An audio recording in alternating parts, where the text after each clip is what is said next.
Hello, my name is I'm from Zelenogorsk, which is in Siberia, Russia. I'm honored to represent my school here, which has become possible thanks to the Center for Non-Proliferation Studies at Middlebury Institute of International Studies in Monterey and Kasui High School in Nagasaki. I'm going to present to you the results of my research on the topic, addressing each country's national interest as a way leading to the entry into force of the Comprehensive Nuclear Test Ban Treaty. In my presentation, I am going to say a few words why the CTBT and its verification regime is important. I will dwell on some reasons why various countries decided to support the treaty, signing and ratifying it.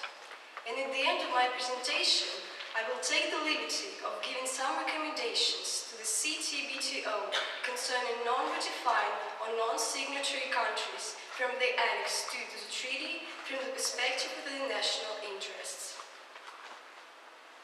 All participants of this conference are looking into the CTBT, which bans nuclear explosions by everyone on the Earth's surface, in the outer space, in the atmosphere, underwater and underground. As we all know, the treaty hasn't become universal law yet. This treaty was designed to be not only an important part of non-proliferation and disarmament regime, but to contribute to the quality of the life of all the population on the Earth, which it is already doing. The CTBT is supported by its main organization, called the CTBTO, or the Preparatory Commission, which has a unique verification regime.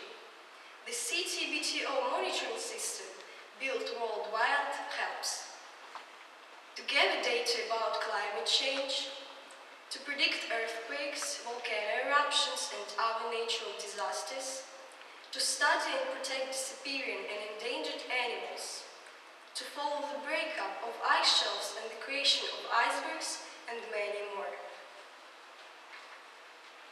In addition, the CTBTO involves the youth to promote the treaty. The CTBTO Youth Group, which is open to all students wishing to direct their career to contribute to the global peace and security and to be engaged in promoting the treaty and the verification regime, is a bright example. Many of my schoolmates have expressed their wish to become part of this program.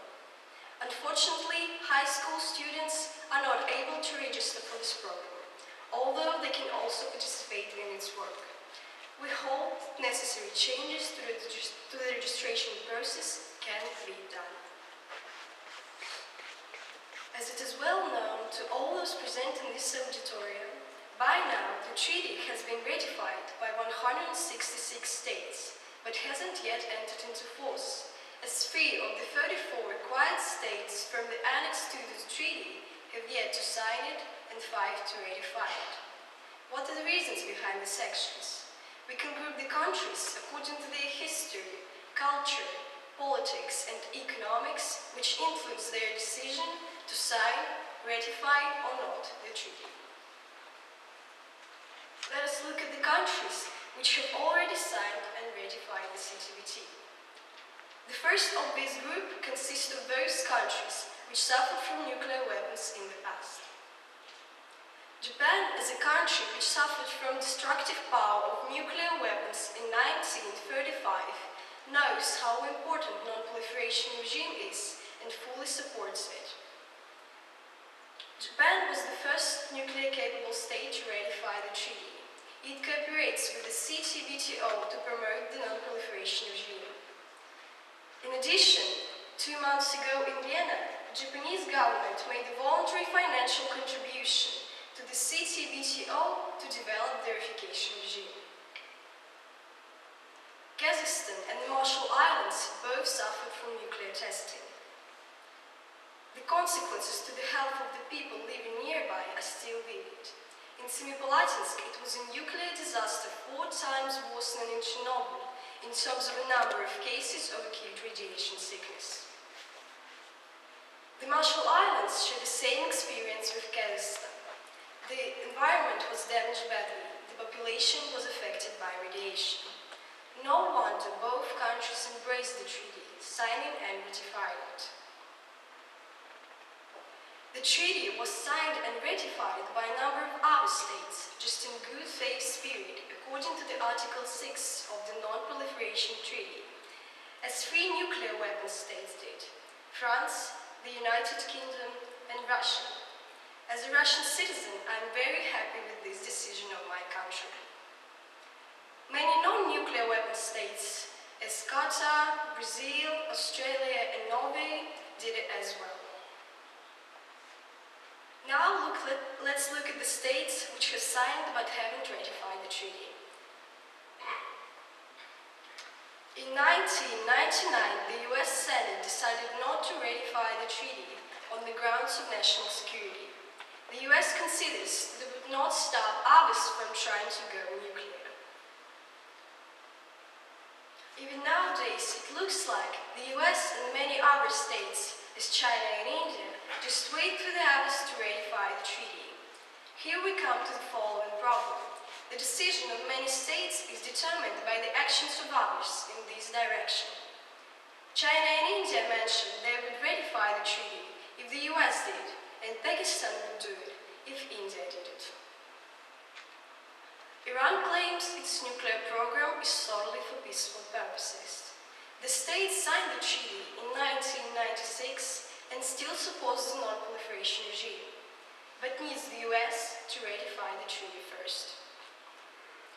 There are still 3 states which have neither signed nor ratified the treaty.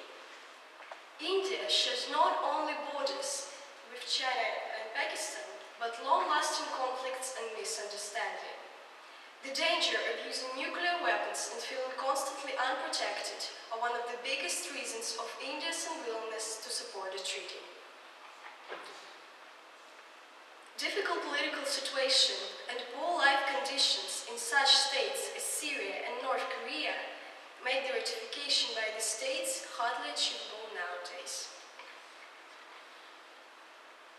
Taking everything into account, despite difficulties, we can still find individual ways to influence the country's decision to sign and ratify the treaty, addressing each country's goals and ambitions, be they cultural, political, or economic. We'll start with those countries which have neither signed nor ratified the treaty.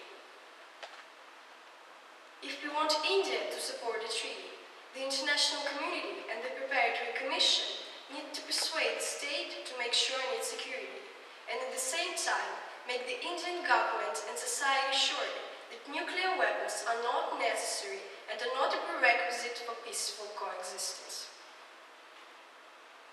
The same is true about Pakistan.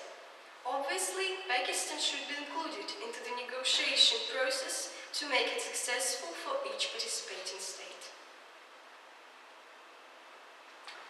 Nowadays, North Korea's policy and its determination to have nuclear weapons are one of the most discussed topics now.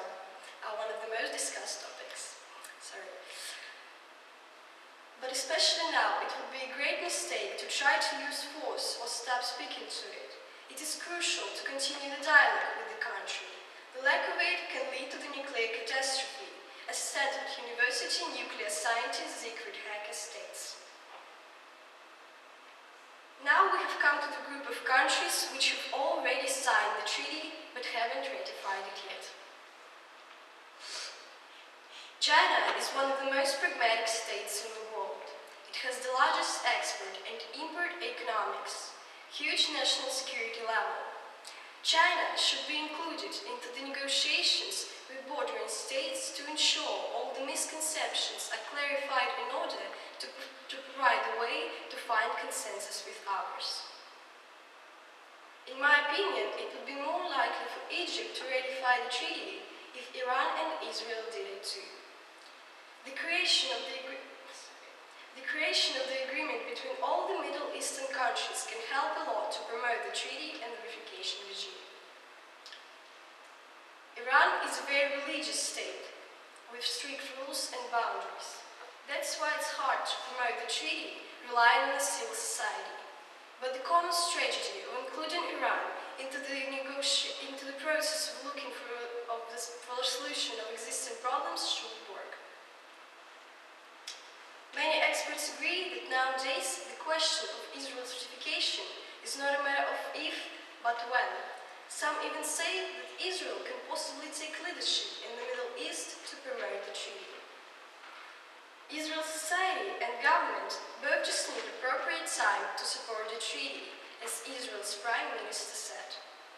Now, the Preparatory Commission should pay more attention to discussing the details and possible problems which can appear during the ratification. Ratification can be profitable for some states, as lots of money is invested into the nuclear industry every year. For this reason, there is an advantage of ratifying the treaty. If the state ratified the treaty, it would have more money to develop the life level and more important spheres for the society and the environment. And we have come to the US, which has declared many times its commitment to democracy and peace. It has a high level of its citizens' personal freedom, fundamental human rights embodied in the Universal Declaration of Human Rights. One of the most powerful instruments already helping to push the US government to ratify the treaty is the civil society. The CTBT's entry into force is getting closer and closer. The majority of the problems are hidden in the misunderstanding. In the other cases, in difficult political and economic situation, or in the shortage of the political will. But communication is the key to the solution of many problems. Each country is unique. Each people has contributed to the world's history and culture. Each nation should be listened to and respected, as well as the wish of people of different nationalities to live in a world free of violence, and any weapons of mass destruction should be heard and respected. This is the right time for making changes, the time for active actions. Here you can see some resources that I've used, and this is all about what I wanted to tell you. Thank you for your attention, and I'm ready to answer your questions if you have any.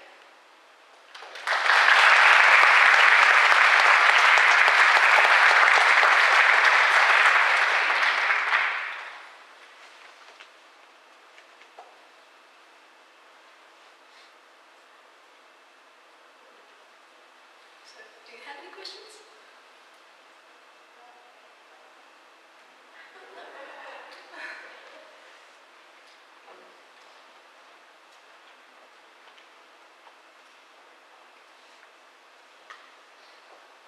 So, how you said that high schoolers can participate but not registrate in the CTBTO activities? Can you louder a little? Is that good? So how you said high schoolers can participate but not registrate in the CTBTO's activities? So, what kind of things do they do? The last word was... What do they do? The question is about the youth group, yes? And What they do? what... Me? Oh, the group. Sorry, but... What does the CTBTO group do? What do they do? Oh, they have a goal, to spread the nuclear, non-proliferation, the idea of the world free of, weapons, any weapons of mass destruction, actually. And the communication, they spread this idea, work with the young people, with the CTBTO. The CTBTO supports these groups, so, they do a lot to make it, more massive, I guess.